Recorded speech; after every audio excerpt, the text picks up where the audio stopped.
আমার স্ত্রীকে আমি এসব করতে দিব না, ওর ক্ষমতা আছে করবে, করলে ওকে আমি তালাক দিয়ে রেখে দিব, শেষ, সোজা কথা। ও আমরা এইভাবেই কথা বলি বাসায়, এক কথায় চলবা, এক কথায় উঠবে, এক কথায় বসবা, দ্বিতীয় কথা যেন বলতে না হয়।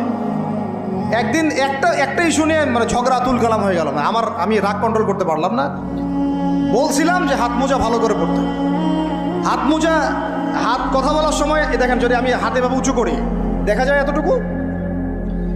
আমি বাসায় গিয়ে বলছিলাম যে হাত মোজা খুব ভালো করে এই পর্যন্ত পড়তে, এইটুক নিয়ে মনে হয় আমি 10 মিনিট ছাড়িয়ে দিয়েছি, মানে বকা দিয়েছি আর কি। একদম মাথা নিচু করে শুনছে, একটা কথা বলে নাই। আমি আমার পরিবারকে ঠিক করলে কেন আমার মানে স্ত্রী বাইরে যাবে, কিভাবে যাবে? আমি বলতেছি না যে সে বাইরে যাইতে পারবে না, প্রয়োজনে তার প্রয়োজন পূরণ করতে পারবে না, এমন তো না বিষয়টা। বেপর্দায় এভাবে যাবে কেন? বেপর্দায় ফিতনার মধ্যে কেন যাবে?